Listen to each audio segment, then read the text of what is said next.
Good morning, everyone, and welcome to the 21st Annual Cardinal O'Connor Conference on Life. My name is Madeleine Ostertag, and I am a senior here at Georgetown. I've had the immense pleasure of serving as co-director of this year's conference alongside Luke Lamy.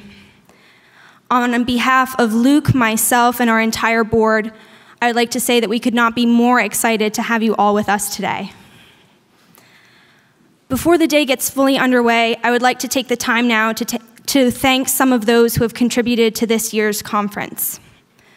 To our board, Maria Boyvid, Paul Kay, Flo Martinez-Adiego, Sam Dubkey, Haley Grandy, AJ DeGrotto, Matt Crandall, and Savannah Willard.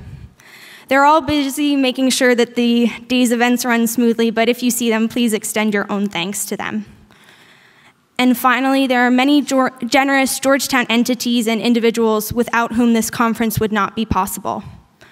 We would like to especially thank Dr. John DeGioia, President of Georgetown University, Father Mark Bosco, Vice President for Mission and Ministry, Dr. Todd Olson, Vice President for Student Affairs, Dr. Jean Lord, Associate Vice President for Student Affairs and Dean of Students, Father Greg Shendon, Director of Campus Ministry, and Dr. Jim Wickman, Director for Catholic Life.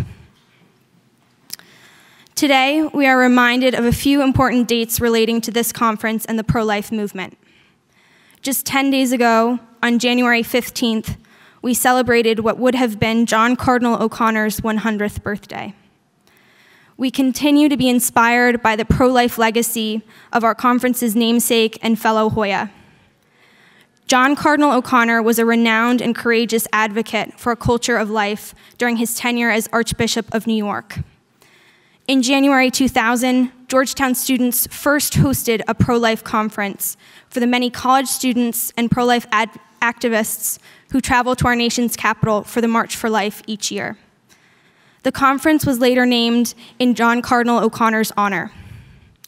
I'd like to briefly share a few words offered by Cardinal O'Connor's close friend, Bernard E. Law, then Cardinal Archbishop of Boston, at the funeral of Cardinal O'Connor 20 years ago.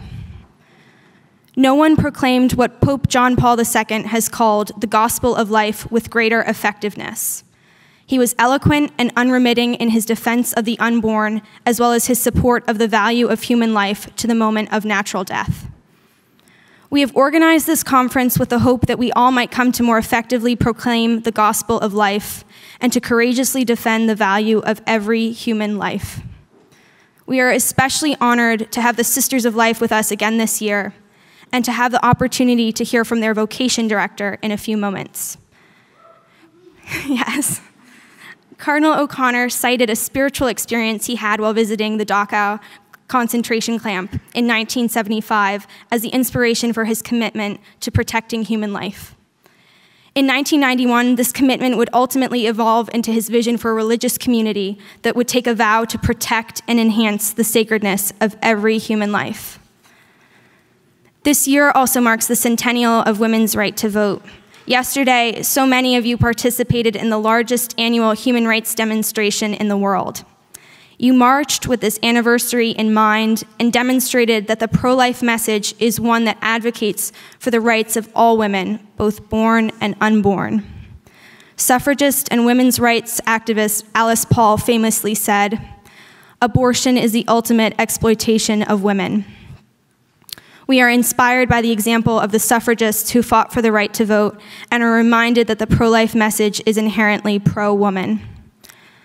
Finally, as we mark 47 years since the Supreme Court's decision in Roe v. Wade, and we remember the more than 60 million lives lost to abortion, may we be empowered by the witness of hundreds of thousands of people marching for life yesterday, and rooted in the conviction that each human life has inherent dignity.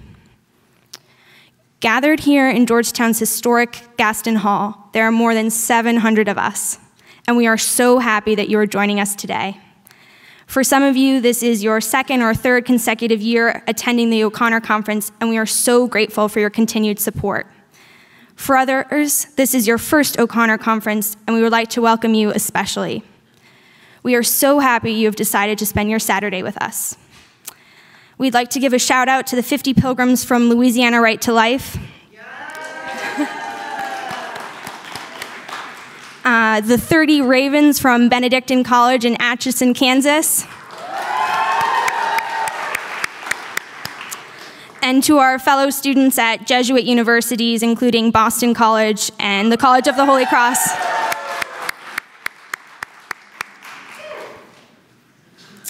We invite you to connect with us on social media. See page 2 in your programs for more information. Today, we have the opportunity to engage with our peers and to learn from some of the nation's leading pro-life activists and academics, so that we may leave this place better informed and equipped to build a culture of life. Here at the Cardinal O'Connor Conference, it is our mission not only to defend and celebrate life, but also to educate you, our attendees, about the necessary arguments to promote a consistent ethic of life. To that end, we have structured today's events so that you might be better informed about different aspects of the pro-life argument, beginning here this morning with our 2 keynote addresses. In a moment, our 2 keynote speakers will establish our conviction in the pro-life cause and describe how we can live out of that conviction.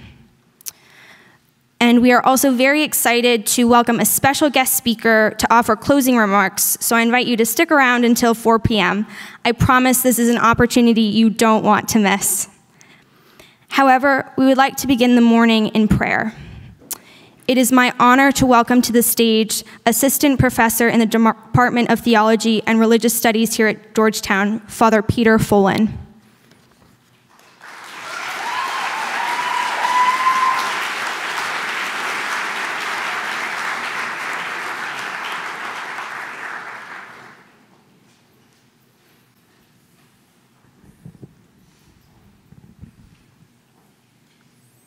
Thank you, Madeleine, and good morning, everyone.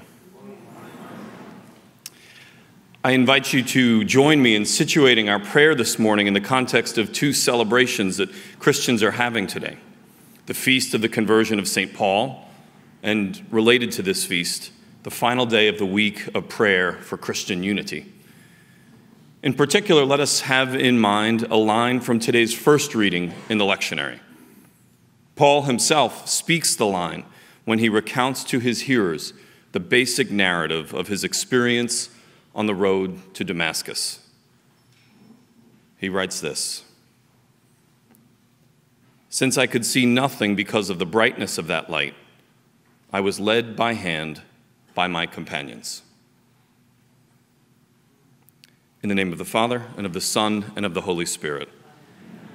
God of light, who at the dawn of time created light, who made your Son, Jesus Christ, the light of the world, who sent down your Holy Spirit upon our mothers and fathers as tongues of fire, as light.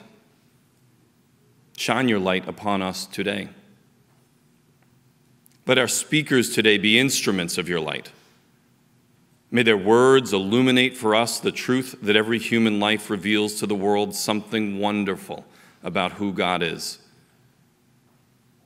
May our conversations with one another be for us sights of your light as well. Help us to listen for your voice and to speak as you would speak. When we, like Paul before us, stand in need of conversion, send companions to lead us by the hand to newer and deeper understanding. When others stand in need of conversion, may we ourselves be their faithful companions. And just as you labor to make your church one, be at work today in our midst to unite us, to unite all people in their conviction that the light of life is the choicest gift you have given us. God of light, we make this prayer in your light. For you and your light live and reign forever and ever. Amen. In the name of the Father, and of the Son, and of the Holy Spirit.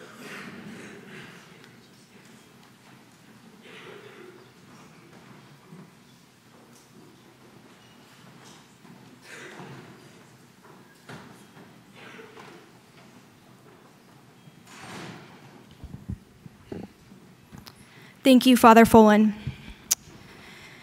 Before we turn to our highly anticipated keynote addresses, we would like to remind you of our speech and expression policy here at Georgetown.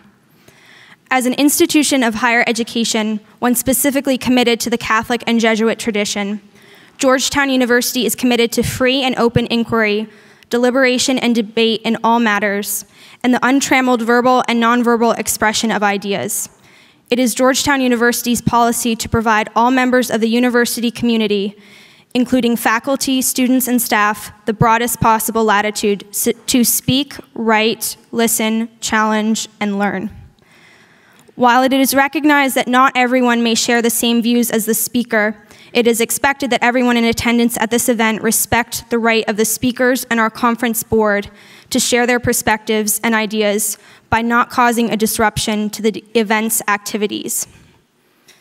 With that said, we are so honored to welcome our first keynote speaker. She comes to us today from the Sisters of Life's Mother House in Suffern, New York, where she serves as Vocation Director. Immersed in Eucharistic prayer within a vibrant community life, the Sisters of Life's mission includes caring for women who are pregnant and in crisis, accompanying college students on campus, inviting those suffering after abortion to receive the healing mercy of Jesus, and fostering a culture of life through evangelization. Her passion for sharing this message of life and love is truly inspiring. Please join me in welcoming Sister Bethany Madonna.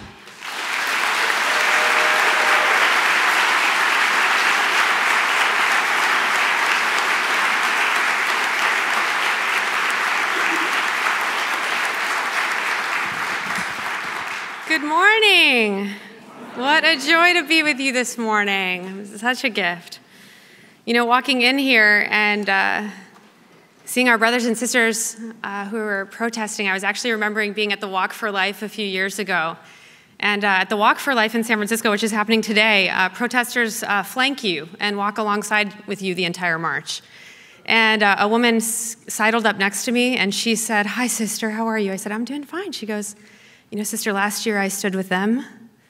This year I walk with you." And I thought, it just is that simple. Love. Love.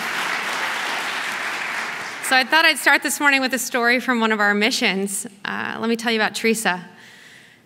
One Saturday, our sisters who serve in our crisis pregnancy mission were all in meetings with women who had turned around from abortion clinics, women who found themselves in crisis, vulnerable to abortion, all except for one, a lone novice. And she was learning the mission and very young, and she just thought, you know what, I'm going to get lunch on, and I'm going to sort the baby donations, just kind of keep the house running, remain very calm. I'm alone. Ding dong. She was like, oh no. She goes to the door. 3 seniors in high school. And one of them goes, "Hi, sister, I was just at Planned Parenthood. Now I'm here. Can I come in?" We never get referrals from Planned Parenthood, so welcome, So sister pulled out all the stops, with tea and a cookie tray, and said, "So how did you find out about us, And this young woman found out she was pregnant, told her friends, and they said to her the worst thing you can say to someone in that situation, which was, "We'll support you whatever you decide." Yeah, what did she hear? "You're totally alone on this. I'll drive you to the abortion clinic." We want to say, "I'm with you, I'm for you, let's find help." But no, they took her to the abortion clinic.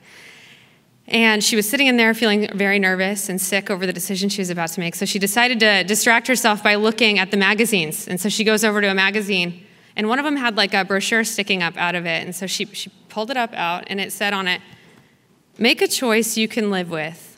What if this abortion doesn't mean your life is over?" It was a Sister of Life brochure tucked in a magazine in the middle of Planned Parenthood. Is that unbelievable? We didn't put it in there. I can't do anything incognito. All right, I don't walk it.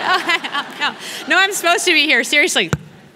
Yeah. So we don't know if it was a sidewalk counselor who gave it to one of the women. We don't know if it was an angel sent by God. She burst into tears, and she grabbed her friends, and she said, "We're out of here." And that's what brought them to our convent. So sister realizes she's got a miracle on her hands and begins the conversation. 2 hours later, the sisters have not come out of their meetings, and they're still going strong. They've covered every topic under the sun, including dating, sex, contraception, friendship. And at the end of the conversation, this young woman stands up and goes, "Sister, I am going to rock this pregnancy out." And sister, and sister goes, "What does that mean?" And she said, "This baby is a gift, and my life needs to change." And this young woman graduated from high school with support. She was able to have her baby, go to college, where she met a wonderful young man who asked to marry her and adopt his daughter as her own. So circumstances change, but life is a gift. Life is a gift, and we're still in touch with her. One of the sisters here is actually still in touch with her. So we pray in thanksgiving to the Lord, thanksgiving for the gift of life. And this morning, what I want to speak to you about is receiving the gospel of life myself. So 3 points. First, receiving the gospel of life means knowing that my life is a gift. Secondly, receiving the gospel of life has to do with having solid friendships, living chastely, and letting love define me. And third, receiving the gospel of life means to make a response to the gift that I've received. So first of all, receiving the gospel of life, knowing that my life is a gift. The same God who set the bounds of the oceans, who placed the stars in their courses, who had a thought and it became Niagara Falls, or a snowflake, or a pineapple. The same God who crafted the kangaroo and the leopard and the hummingbird. All of creation is bursting with beauty and creativity and intricacy, color, sound, taste, smells. So much creativity. And this God made you with more care and more purpose. One of my favorite things in the world is fingerprints. When I went to World Youth Day Panama, they had, at the airport, they had you put your fingerprint on a machine, and I love fingerprints. My machine didn't work, so the gentleman is like push. I'm like, I'm trying. He's like, press. I'm like, that's another word for push, and it's still not working. And he was like, I'll help, and he stands to put his entire body weight on my thumb. I'm like, no. So why? Fingerprints indicate that you are the only you who has ever been or ever will be in the history of all of creation. So out of the millions of billions of people who have ever lived, no two have the same set of fingerprints. Now, if God is going to take so much time to arrange and design the invisible circle pattern on the end of your finger to be totally unique to you, how much more time did he take on the love in your heart? It's yours. Your love is distinct. It is unique. No one loves like you.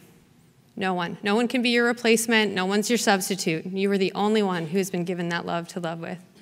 And you're the only one who can receive God's love into the heart that he made for you. And he longs for you to receive it.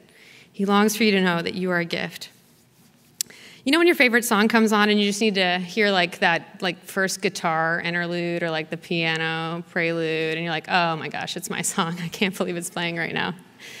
Oh, that's my song. And then people are like, or you want to introduce your friend to it, and you're like, have you heard this song, seriously? And like you start playing it for them, and they're like, oh yeah, I love it. It reminds me of, you're like, whoa, we don't talk during the song. I'm sorry. I don't know why I shared it with you, quite frankly. I don't know if you can handle the song. But it's that song that, when God inspired it in the heart of the artist, he actually had you in mind, personally. And mine it's getting old now, but it's always new, ever ancient, ever new. But it's, just look away from me for a second, thank you. Before I spoke a word, you were singing over me. And you have been so, so good to me. Before I took a breath, you breathed your life in me. And you have been so, so kind to me. And then it kind of takes off. If I played the guitar, this is where it would you have to change your capo or something and make it go. Just the overwhelming, never-ending, reckless love of God. I was thinking this morning, this is a risk, but if you could close your eyes for a second. Each one of you had a Genesis moment when God created you. You have your own salvation history, and I want you to close your eyes. Let's invite the Holy Spirit to take you back to the moment that you were conceived. regardless of circumstances. That moment when God said, "Not another day without you. I choose you. I want you to be existence, the breath of life."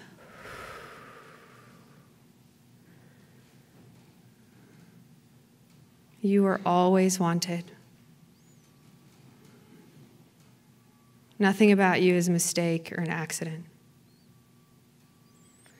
I just want you to be alone there for a moment with the Father of Heaven and drink in the love that's there, the warmth, the acceptance, the delight in you. You can always live from that moment, and you can always go there. And at the moment of our baptism, you were consecrated, you were sealed, you were set apart. God the Father, Son, and Holy Spirit came to dwell in your soul, and you are never alone, ever. There are times that we can feel tempted to think ourselves alone, to think that we're a burden, that I've been rejected, that I'm on the outside, that I'm not someone chosen and beloved, but I have to earn, I have to prove. I have to prove that I'm worthy, that I'm acceptable. As if I need to establish my own identity because I didn't receive mine from the Father. Always striving to be better, and it'll never be enough. But Jesus comes with his love, and he says, "I will not leave you orphan. I will come to you." We knew a priest who was living in San Francisco, and he shared this story with us. He received a panicked phone call saying that there was a girl on top of the Golden Gate Bridge. Could he come and assist? Now, this priest was a very short man and terrified of heights. So he arrives on the scene, and they point her out to him, and nothing would get her down. And although he was petrified, he stretched out his hands and he began to climb. And it was a windy that day, and so the bridge is kind of swaying, and he's like making the perfect act of contrition. He's like, "Oh my God, I am heartily sorry." And I mean, he's drenched in sweat. He's shaking like a leaf. I mean, he's crawling. And this girl looks down, and she sees a man struggling to get her. And she begins encouraging him. She's like, "Hey, you're almost there. You're going to make it." And as he inches into view, she spots his Roman collar. She's 18 and going through a dark time. He's obviously frightened out of his wits. And so as he finally gets to the top, she kind of pulls him onto her platform. And he's kind of rocking himself next to her. He's not able to speak. And her heart is so moved. He thinks I'm worth it. Doesn't even know me and thinks I'm worth it. And finally, Father regains himself, and he turns and slowly looks at her, and he goes, "How am I going to get down?" She was like, I'll help you, Father. No, and I got it. She starts coaching him. She turns him around, and then she sees the situation. She's like, let me go first. Yeah. So she goes first. She's like, left foot. Okay, right here. Yeah. No, slow, nice and easy. Okay. Coaches him the whole way down. They get to the ground. Everyone's like, "Father, what did you say?" He's like, "She saved my life."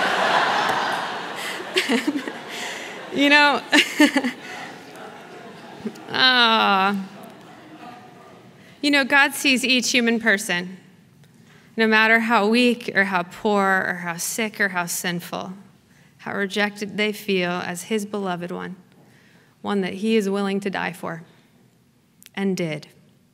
And this is mercy. So first, I receive my life as a gift. I recognize that I have been given a gift, that I am loved. And then second, to receive the gospel of life means to receive the new life that Jesus won for us, to receive mercy. One day we received a call from a pregnant woman in crisis, and she was being pressured to have an abortion, but her heart wanted to choose life. And I'll call her Annie. Now, Annie was extraordinary. Annie grew up in an Irish-Italian neighborhood in Brooklyn. And she'd been baptized. She'd made her first Holy Communion, but that was really the extent of the practice of her faith. And she admitted that she wasn't the most outstanding pillar in the community and had given the NYPD a run for their money. So we got to be friends with Annie. And she would come over to our convent for tea, which was a very different thing than what she was doing most of the rest of the week. And as we got to know her, it became very evident that Annie had a deep longing for God. So one day, Annie's looking at a sister, and she goes, "Sister, how old are you?" And Sister felt a little sheepish to be put on the spot like this, and so she kind of changed the subject and started talking about the great wit and author G.K. Chesterton. He used to say how old he was by the last time he went to confession. So he was either 2 weeks old, or 3 hours old, or a day old, or 5 minutes old. And anyway, she laughed, kind of thought it was cute. But she was actually very fascinated to hear that confession could make you new and born again, starting fresh. And so she looks back at Sister and she goes, "Listen, Sister, I was born at night, but it wasn't last night. Cough it up. How old are you?" You don't mess with Annie. So anyway, a few days later, Sister gives her a call to set up the next tea date. And just as they're about to hang up, Annie goes, "Hey, Sister, oh, by the way, I'm 6 hours old." And Sister goes, "I'm sorry, pardon, what did you say?" She said, "You heard me. I'm 6 hours old. I went to confession this morning." Sister was shocked, and she said, "How did you feel when you got out?" She said, "Like the weight of the world was lifted off my shoulders. I feel new." It was her first time going to confession in over 10 years since her first confession. And she's like, and Father wasn't surprised by any of my stories. He walked her through step by step. When they hung up the phone, Sister rang the bell in the house that's reserved only for prayer, like a madwoman. And every sister came out of her office to see what had happened. And everyone jumped up and down and rejoiced with all the saints and angels of heaven, who rejoice more over one sinner who repents than over 99 who don't need it. And that next week, when Annie came to the house for her tea date, they threw her big 1-week birthday party. Cake, candles, presents, the happy birthday song was all there. And it marked a new beginning and a restoration of her innocence. We see this too as Sisters of Life in our hope and healing mission for those suffering after abortion. We see in their hearts the sorrow, the pain, the shame, the guilt, the depression, the anxiety, the anger. Jesus comes. Jesus comes, and his mercy has real power to go deeper than the wound and to overtake their entire lives, past, present, and future, to make them new, to restore innocence. You know, each of us, we haven't always made choices that are good or beautiful, and on our own, we don't have the strength to. But we always have the choice to trust Jesus with our weakness, with our sin, and he can love us and lift us up. Going to confession relieves us of burdens we were never meant to carry and cannot carry on our own. So know this, that your life, your love is a treasure, a treasure. Your heart is meant to be a gift. So to receive the gospel of life is to know that my life is a gift, to know that Jesus has given me a new life in his mercy. And third, to let love define me and my solid friendships and my chaste relationships. So for me, I love to think about how the human heart is made for love. We so long to be loved. We're starving for love. We're ravenous. I remember, when you're single, it can take forever to get ready to go out. I don't know, ladies, if I'm speaking directly to your experience, but I remember it taking hours just to get the outfit together and to make sure that the hair was doing okay and the makeup was matching the shirt and everything. And then, sometimes the hair would not cooperate, and you're like, that's it, re-showering, okay? We're going to get a blank canvas here. Start fresh. And it's like, even if I know everybody who's going to be wherever I'm going, there's this little spark of hope, Maybe somebody new will be there. Someone unexpected. Someone who corresponds to all of my desires for love and romance. And I'll be on one side of the room laughing, and that person will see me laughing and be totally taken by my laugh. And there'd be music, And anyway, Guys, you have to get your hair going in the right direction and whatever. I know it takes you time to get ready too. So, why? We're so hungry for love. We need friendship. We need community. We need encouragement. We need to spur each other on. And I know for me in college, my roommate had a huge impact on me, Michelle. Michelle was a little wild. She'd had a major conversion after high school from a party scene and modeling and Olympic soccer that she was like training for. And when we first started hanging out, I couldn't believe how we spent our time. She would dress up like Cinderella for terminally ill children. We'd make stops to the homeless with food. We'd go help the elderly. We'd go to daily mass, be part of the parish. And then one day, Michelle crossed the line. It was too much. She was like, hey, what are you doing Saturday? You want to pray at the abortion clinic with me? I was like, are you insane? Are you absolutely mad? Pray at the abortion clinic? I was like, what, do you want to get us arrested? What, do you want to ruin my future? I was like, I had all these images of like German shepherds and signs and yelling and like me on the ground in cuffs for some reason. I don't know. I just was like, I can't afford that, okay? And she was like, it's the rosary. I was like, oh, the rosary. Well, I can pray the rosary. I mean, give that a try. And she was like, okay.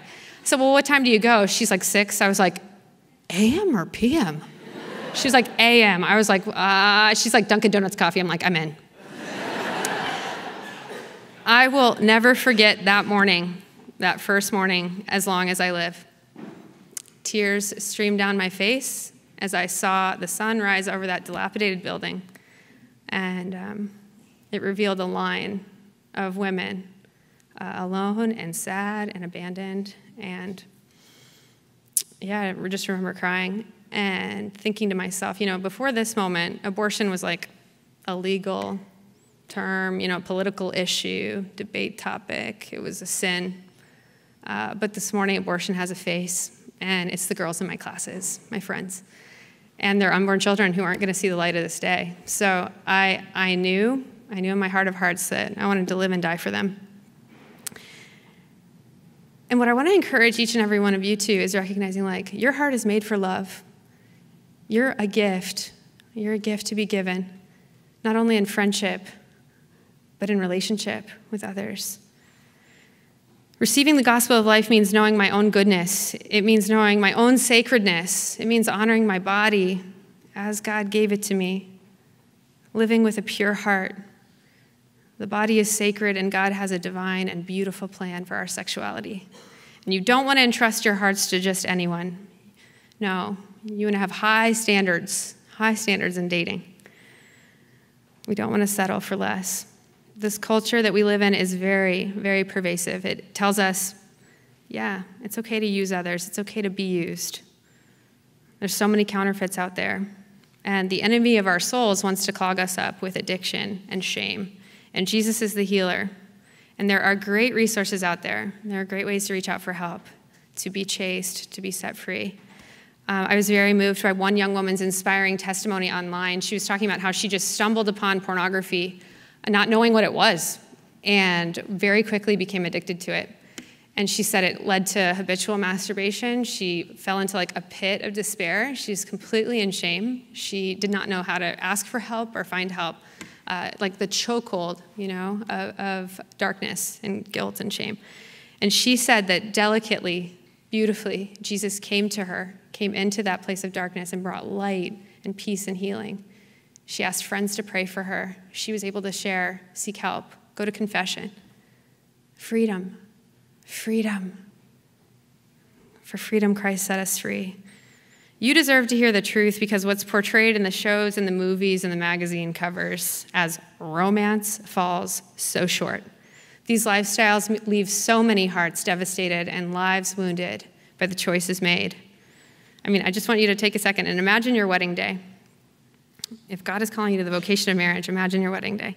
Ladies, there you are, standing at the top of the aisle in your white dress. Guys, you're down by the altar looking dapper in your suits. And listen to these wedding vows. I promise to be true to you in good times and in bad, in sickness and in health, for richer or poorer until death. I will love you and honor you all the days of my life. Okay, open your eyes. Wow. For someone to say that to you and for you to say that to someone else. The beauty, the gift, total commitment. And on the night of a couple's honeymoon, when that couple comes together for the first time as husband and wife, their very bodies become one flesh. They become one. This is a representation of the commitment that they made at the altar, because the vows say to the other, I give myself to you freely, totally, faithfully, and fruitfully. Freely, totally, faithfully, and fruitfully. So to have sex with someone without having made those vows is basically like telling a lie with the body. So I don't give myself to you freely, necessarily. I mean, I might be caught up in the moment. I might be under the influence of alcohol. I might be afraid you'll break up with me. I might not be free right now. Faithful, if I'm not capable of saying no to you, maybe I'm not capable of saying no to someone else. Maybe you're not either. Total, I don't know where I'm going to be in 2 years, 3 years. I don't know where you're going to be. This isn't total. And fruitful, no fruit. No children are welcome into this moment, this act. No, sex was never intended by the Creator to be shameful and secretive and filled with fear. No. The fear that overtakes those who experience this, a fear of rejection, a fear of my body image, a fear of pregnancy. No. God intended it for spouses. This is the sacred place where life comes into being. We cannot settle for less. We have to refuse everything that tries to convince us to do so. Because you know what? Your love is good, and it's worth fighting for. It's worth fighting for. I want to encourage you. Make a commitment to yourself. Make a commitment to God. And hold to it. And hold others to it. The freedom that will come in that. The freedom that will come, the joy. Your love can change the world. I want you to rise above the paltry standard that's been set for you and know that Jesus wants to reveal your plan for life. Some of the men in this room are called to be husbands and fathers. Some of you men are called to be husbands to your wives, totally committed, given. Fathers to your children, present, available, providing, correcting, encouraging. If this is God's vocation for you, I ask that you say yes with all that you are and all that you have. And some of the men in this room are called to the priesthood or to the religious life, to bring Jesus down from heaven to earth, to be his mercy. If that's God's call for you, please say yes with all that you are and all that you have. And ladies, some of you are called to be wives and mothers, to love and support your husband, to encourage him to be a saint, to be mothers to your own children, or to those entrusted to your care to mother them, saints for the kingdom. If this is your vocation, please say yes with all that you are and all that you have.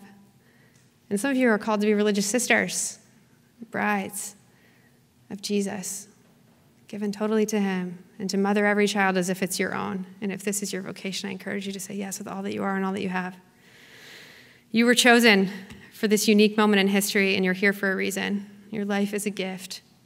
The saints never accused God or blamed him for the evil that they saw around them. They knew that they'd been invited by him to share in his work and to love with his love. God chose you for now. Say yes. Amen.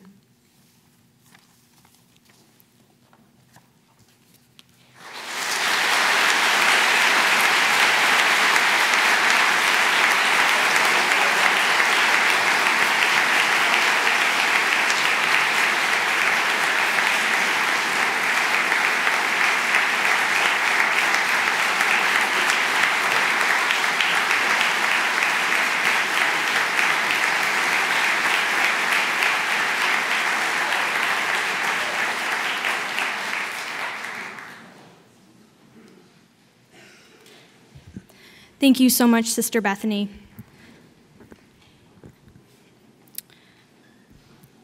Our next keynote speaker truly knows what it means to live out a life that recognizes the inherent dignity of each human life, especially the most vulnerable.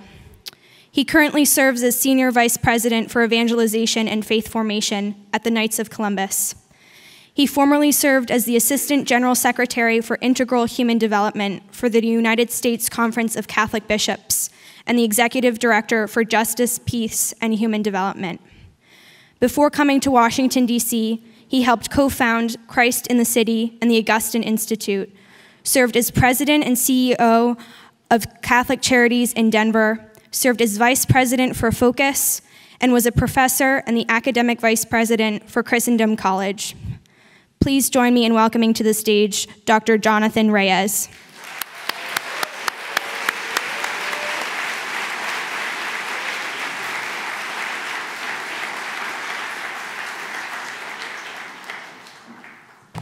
Thank you. It's nice to be here. Well, actually, it's not. Can I tell you why? So I have a daughter. I have two daughters at the University of Notre Dame. And so they brought, been there, a nice little school.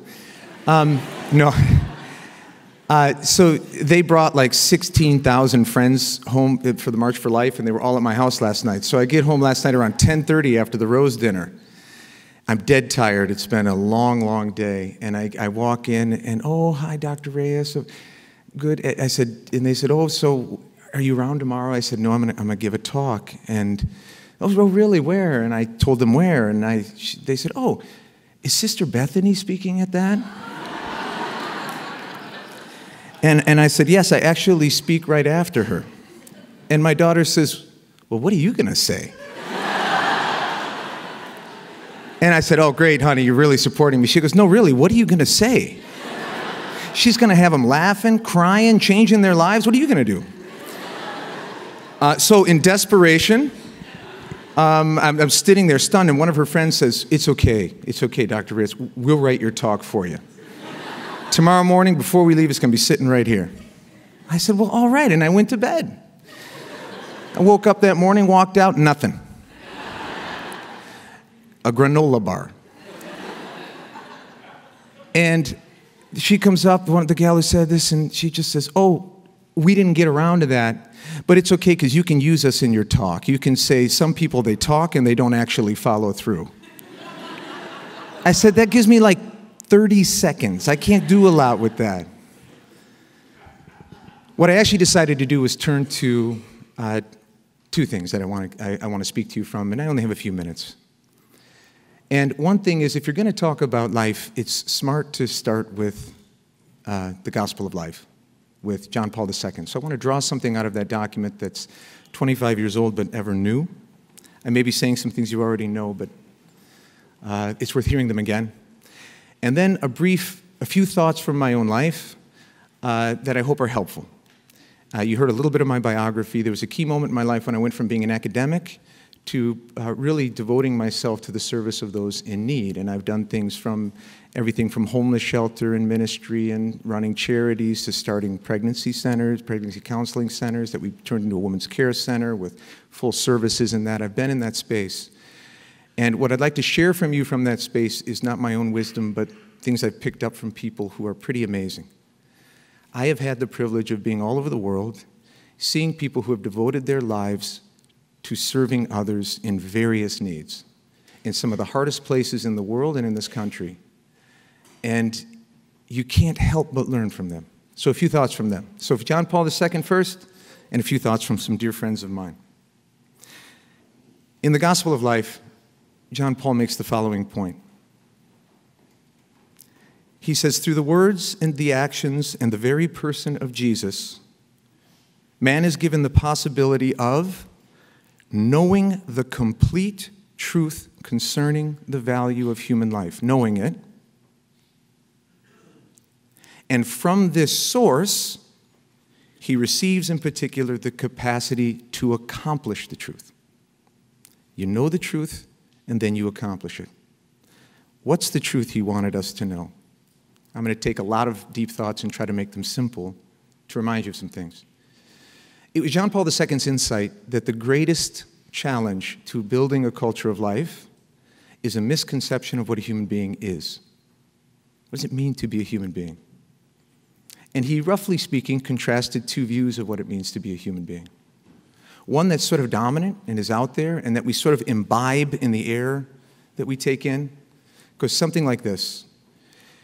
You are, for some reason, you emerged from the combination of certain material circumstances, and you were emerged with certain powers, There's something to you, and that you weren't made with a purpose, but you certainly were made with desires, and there's things about you that you want to satisfy. There's desires you want met. And so life sort of comes down to a search for satisfying desires you have and staying out of the way of other people who want to satisfy their desires. And this conception of a human being will influence your politics. It'll influence how you think about art and culture. It'll influence how you think about relationships. It'll influence what you think about you're going to do with your life.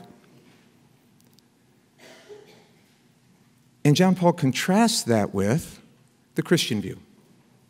4 pieces of which I want to remind you of. The first has to do with where human dignity comes from. This dignity is a word we use a lot. I've been in D.C. for 8 years now. Dignity is a word that's used a lot in political conversation. It has a certain potency to it, but it doesn't have a clear meaning. It's used in different contexts in different ways. Here's the Christian view. Number 1, as Sister Bethany made so clear, you have dignity because you were made out of love. At the center of everything, the center of all that is a relationship of love. Church fathers used to say, God is one, but he's not alone. He's a permanent relationship of love. And you were made out of that. And you were made in that image. That's why you're made to love. That's why we search for love. You were made in that image. And that gives you a dignity.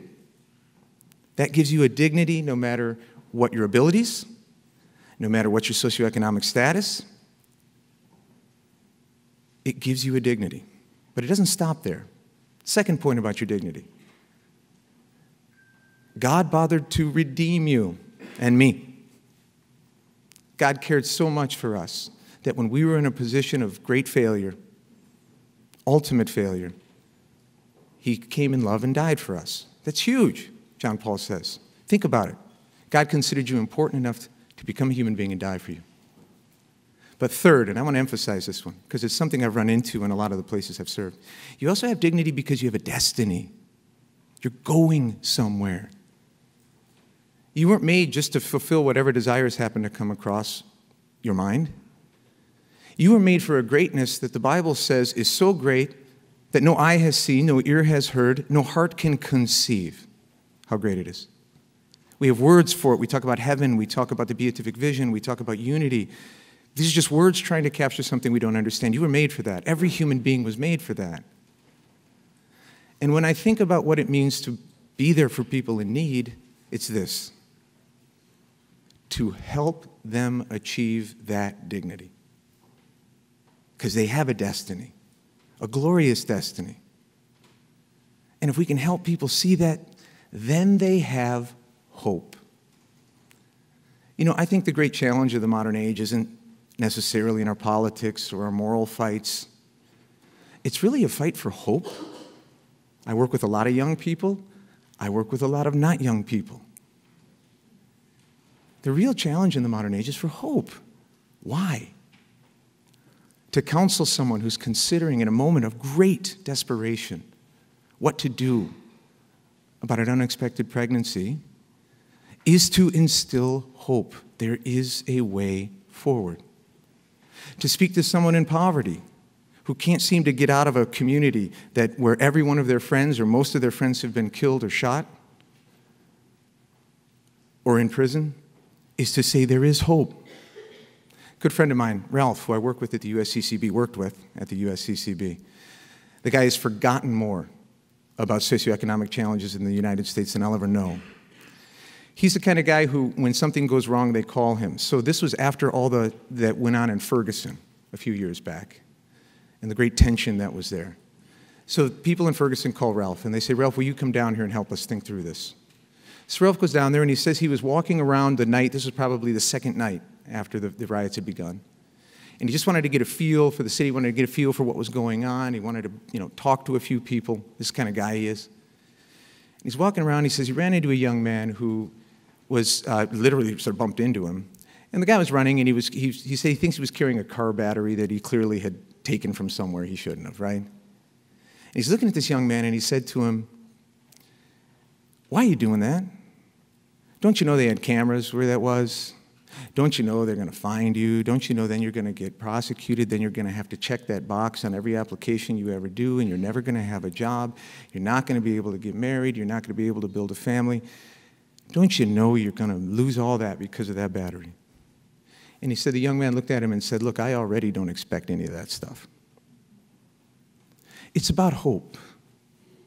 Part of what it means to bring the light of Christ, to speak the gospel of life to people, is simply say your life has meaning and it has hope. There's somewhere to go. Always struck me as interesting that stumbled across this over the last couple of years of Mother Teresa, Benedict XVI, and Pope Francis, all at a different point, saying something like the following: the greatest poverty in the modern world is isolation. Isolation. You see, because the fourth point I want to make about what it means to be a human being is you were made for relationship. You were made for communion. You were made from communion for communion. And so the greatest poverty a human being can have is to be alone. Mother Teresa, in one of the greatest pro-life speeches probably ever given in 1994 when she came to the National Catholic Prayer Breakfast, perhaps you remember this. I'm sure it lives on in lore. It should.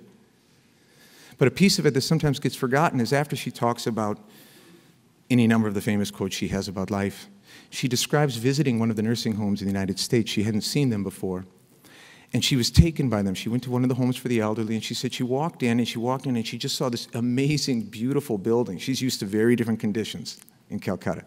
And she said, I looked around, and she said, I saw people who had everything. They had food, they had a television, there were comfortable couches, everything was clean and neat.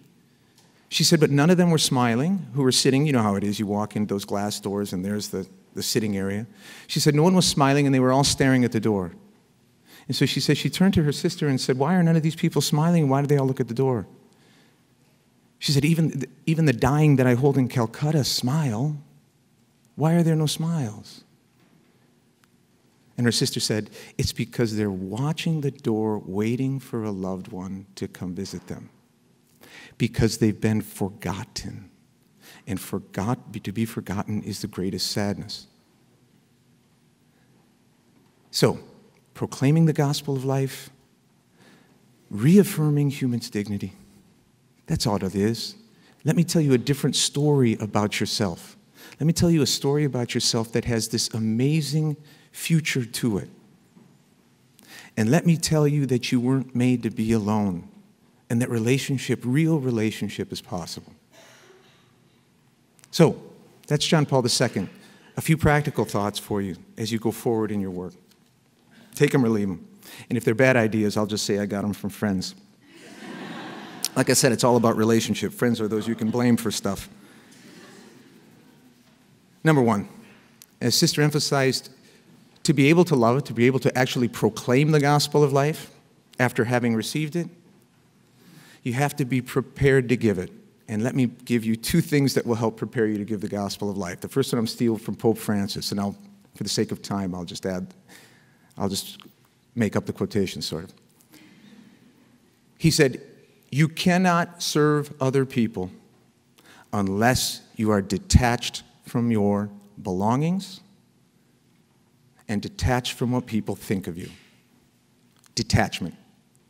If you want to help other people be free, if you really want to be a witness to the gospel of life, you've got to be free yourself. Not just free of things that you know you shouldn't do, hopefully that, but free of the kinds of concerns that can consume us. Anxiety about how we're perceived, worried about our image. Material goods. I know a lot of you are in college, you're thinking, I don't have any material goods. You will someday, and you will be amazed at how many you have and how many sheds you have to build if you have 7 children and been married for 20. I'm sorry, I'm just getting too personal there. You will have stuff. We all have stuff, so much stuff. What's our Lord's challenge to the rich young man? The rich young man who he loved, Mark says. He walked up to him and said, Lord, what must I do? And the Gospel of Mark says Jesus looked at him and loved him and said, you have one more thing. Give it away. And he walked away sad. Who lost? Jesus didn't lose. It was a young man who lost because he couldn't be free. Think of the freest person you can imagine. For me, for various reasons, it's Mother Teresa. I just can't imagine Mother Teresa ever being in a big, fancy place looking at someone and saying, oh, I wish I had a dress like that. She wanted for nothing. Think of the freedom.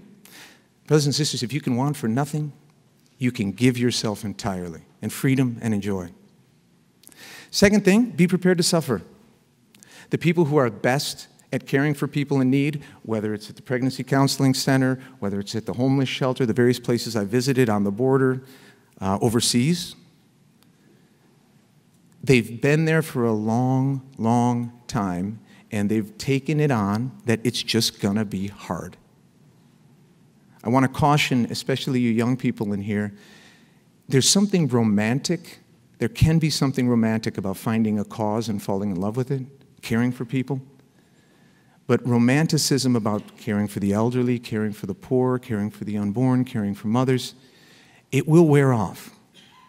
And the hard decision for everyone is, what will sustain me in that service? The people who are changing the world that I've encountered are the ones who've been there. And they're not bitter, and they're not angry, they're joyful.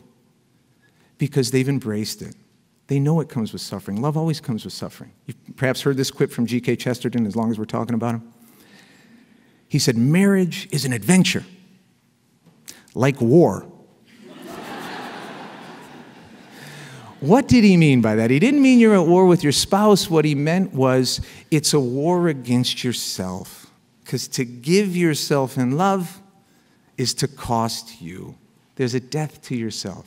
I've been married 25 years. It's the greatest thing in the world. But it comes at a cost. To her and to me. Her more than me. This is being recorded.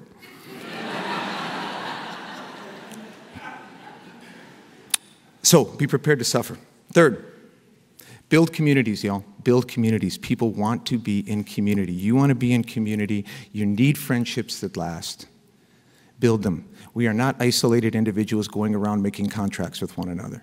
We are people committed to love one another, to give ourselves in self-donation. Community is a gift. It's hard, but it's a gift. Build lasting communities. Whatever service you're in, the chances of you doing it well and sustaining it, whether you're a priest or a layperson, depends on your friendships and depends on the communities you create. You want to welcome people into a home. Welcome them into a home. Fourth, pay attention. Look around you. Here's something I've learned a lot in encountering poverty in cities. It's invisible a lot of times. It doesn't seem like it, but it's very invisible. This is Pope Francis's line about the invisible ones. He speaks about this a lot. One of the programs we started with in Denver was called Christ in the City. Some of you may know it. It's a college kids that give up a year or two of their lives to accompany the homeless on the streets. And the reason we did it, by the way, is because we had these great homeless shelters in Denver, really great homeless shelters. But there were some of the homeless who wouldn't come to them. Some people that didn't have homes they didn't want to be in those situations. So we needed a way to go to them. We needed a way to go to the streets. So get college students to do it. That's what we'll do. So we created a movement for college students to go do this, and they just literally spend all day on the street with the homeless who won't come to our shelters, caring for them, finding help for them. Amazing stories of lives changed, and people. I just heard one last night out of the blue from someone who said, "I know that program." One of my dear friends from high school, who was complete off the rails, has been restored because those young people invested in him in Denver, Colorado. But we sent them out to do this, and we said, go out into this environment and befriend these people and welcome them. Just take care of, just be with them. Well, one of the things we do for training of that program is when you first come to it, we take you on a tour of the city. It used to be run by someone who was formerly homeless, who would take you around to all the places you never see. Under the bridges, in the tunnels, the tent communities, down by the river, that kind of thing. And one young person who was from the city of Chicago had come with us on one of those and was sharing that night and said, well, what did you experience? And this young person from Chicago said, you know what?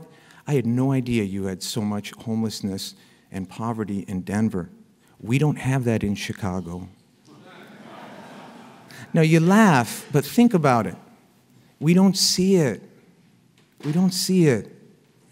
We might see someone at an exit ramp, but if you're not paying attention, you don't see the need. So I want you to open your eyes. Ask Christ to open them. When you get on the bus, when you're heading back, You guys are on college campuses, many of you, or in different communities. There's people walking around who look like they've got it all together, who are the most isolated, lonely people in the world, who are battling depression and discouragement. Can you see them? Can you see the people you walk past and you don't turn your head because you're always in your own space? Do you ask questions when you see something wrong? Do you ask questions like, why has that person got nothing and that person has a lot? What's going on? Help me understand. Why is this person so desperate? Why are they standing in this situation? So the next point, open your eyes and see. And finally, let me just insist on this point that I've learned in a deep way and with personal stories that I don't have time to share. But to look out for people, to care for people, to decide to give yourself in love, is to have your life transformed. We sometimes step into this space of the culture of life in all its breadth and think, I'm going to go in there and I'm going to be the difference. Well, you certainly can have an impact, praise God.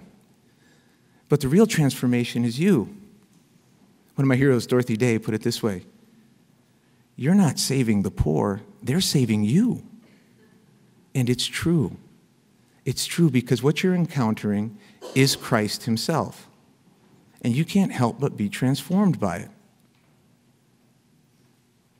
Your life will change if you give it away. What a strange thing for a leader of a religion to say. If you seek your life, you will lose it. But if you give it away, you will gain it. That makes no sense on the surface. And it's not what you hear every day. The reality is this: if you give your life, you will gain it. The friendships I've made, the people I've met, the lives I've seen transformed have been a gift to me. The people I see giving their lives, none of them would call themselves a hero, but I think they're a hero. Build a culture of life, y'all. Give everything you have for it, not just because the culture needs you, but because you need it. And together, let's change the conversation that all may know that they have an inherent dignity because of how they were made, because of he who died for them, and because they have a destiny we can only imagine. Amen. Thank you.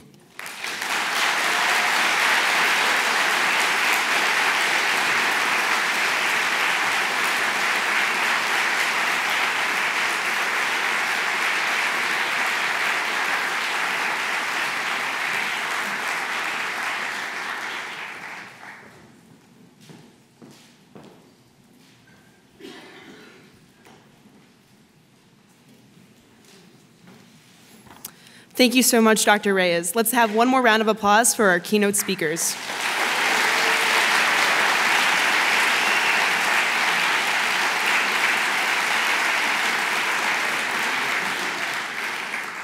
It is truly an honor to have both Sister Bethany and Dr. Reyes with us here this morning.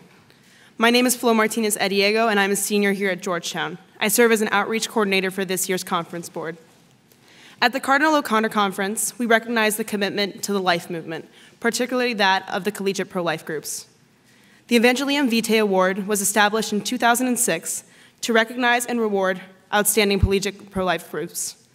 In 2010, the award was renamed in honor of Reverend Thomas King and his witness to the pro-life message. The winning group is selected based on the pro-life work it has done over the past year and receives a $1,000 award to advance its work. Father King was a mentor to Georgetown Right to Life and beloved professor of theology, whose tenure spanned nearly 4 decades. In a moment, I would like to introduce Georgetown University's president, John DeGioia, who will share a reflection on Father King and present this year's award. For close to 4 decades, John J. DeGioia has helped to define and strengthen Georgetown University as a premier institution for education and for research. A Georgetown alumnus, Dr. DeGioia served as a senior administrator and as a faculty member in the Department of Philosophy before becoming Georgetown's 48th president in 2001. As president, Dr. DeGioia is dedicated to deepening Georgetown's tradition of academic excellence, its commitment to its Catholic and Jesuit identity, its engagement with the Washington, D.C. community, and its global mission. Under his leadership, Georgetown has become a leader in shaping the future landscape of higher education and has recently completed a $1.5 billion fundraising campaign dedicated to enhancing the lifelong value of a Georgetown education. Dr. DeGioia is a leading voice in addressing broader issues in education. He previously served as chair of the Board of Directors of the American Council of Education and is currently chair of the Board of Directors of the Forum for the Higher Future of Education, as well as chair of the board for the Consortium on Financing Higher Education. He is also a member of the Board of Directors of the Carnegie Corporation of New York, the Board of Directors for the Business Higher Education Forum, the NCAA Board of Governors, the NCAA Division I Board of Directors, and is chair of the Division I NCAA Committee on Academics. Please join me in welcoming to the stage President DeGioia.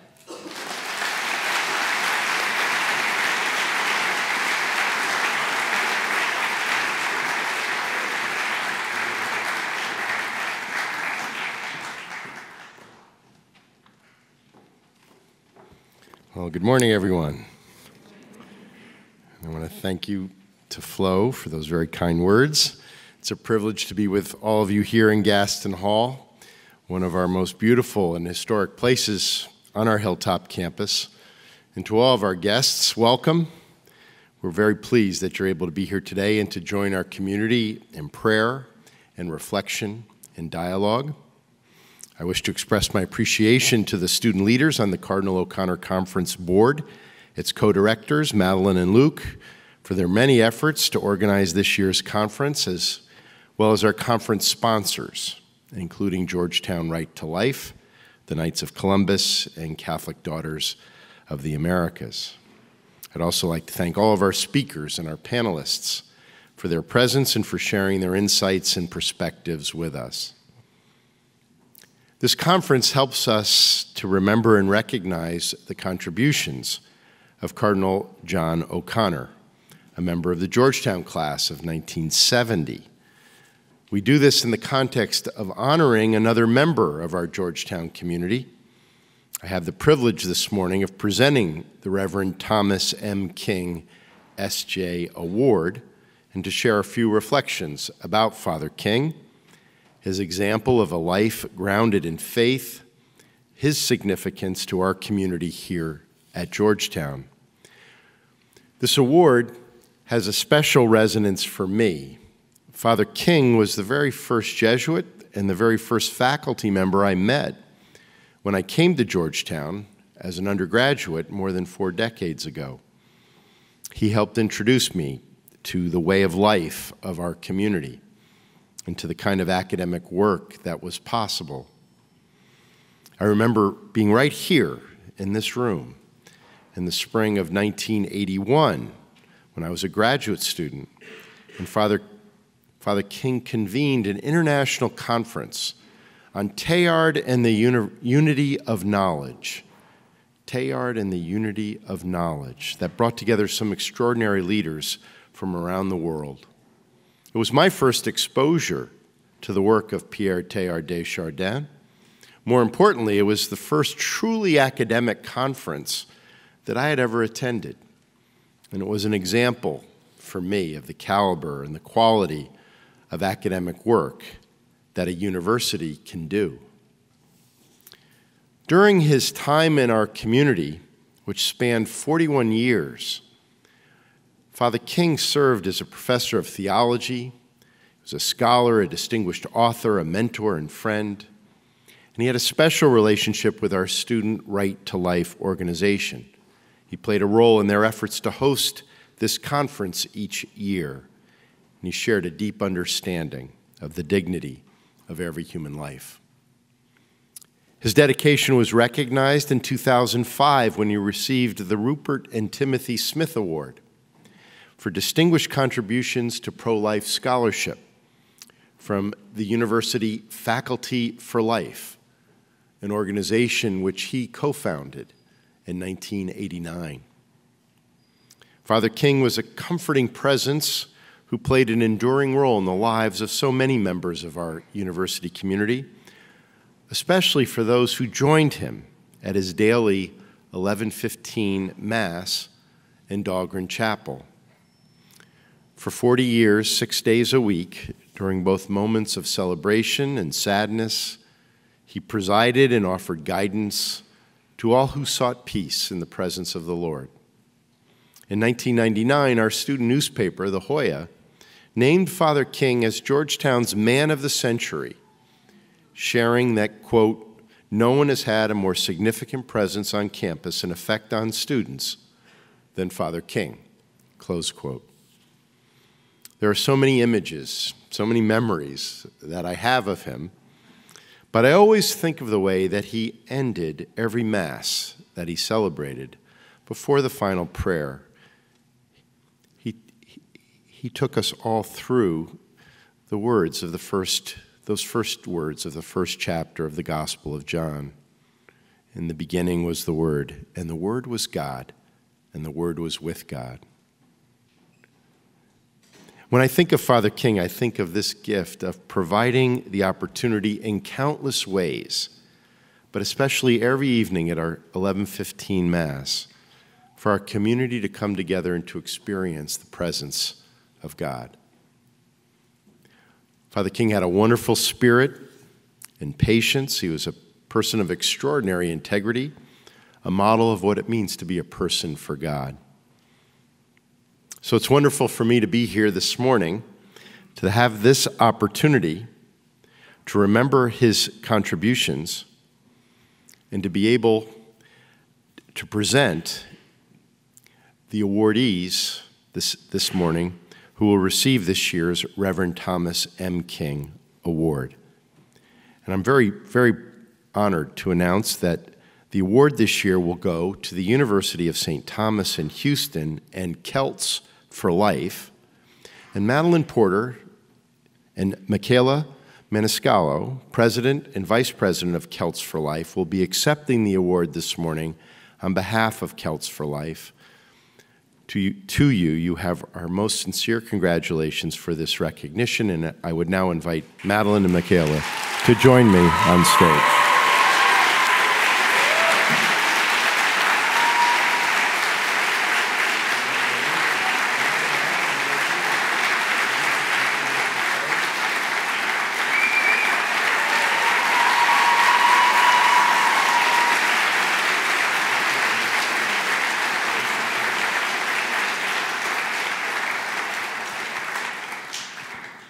Thank you all very much for this opportunity to be with you this morning.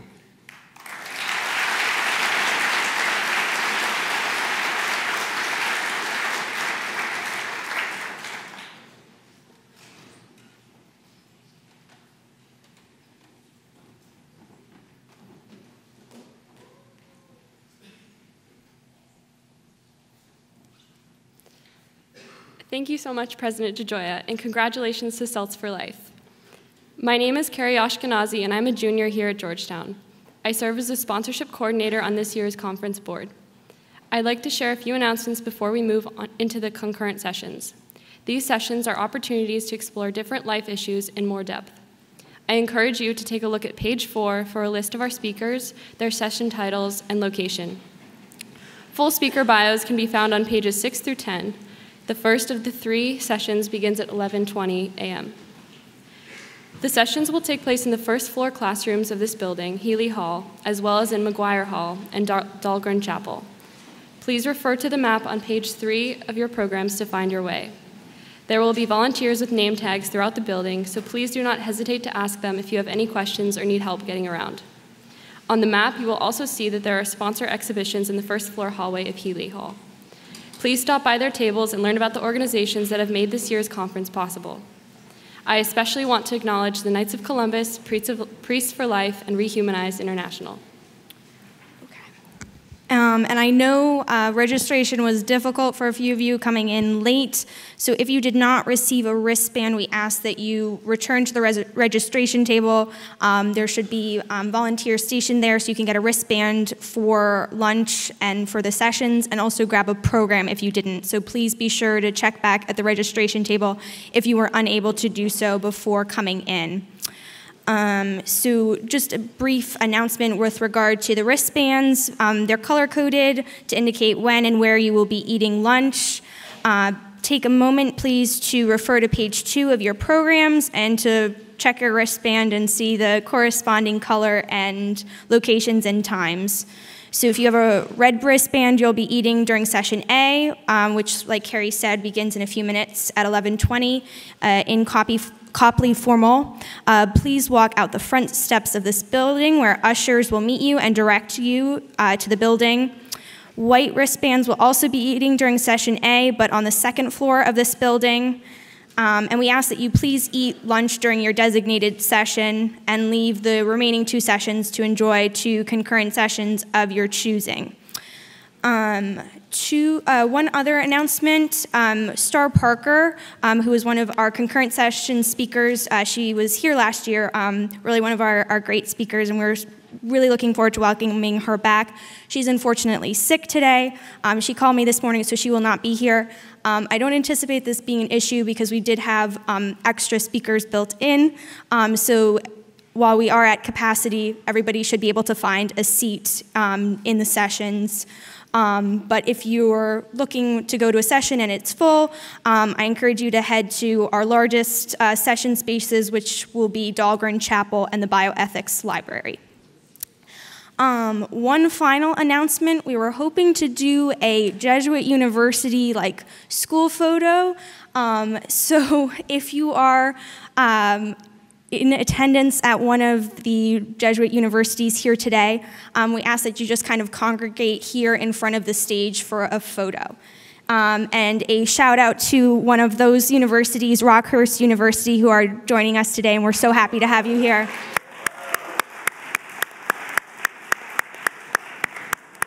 Thank you so much.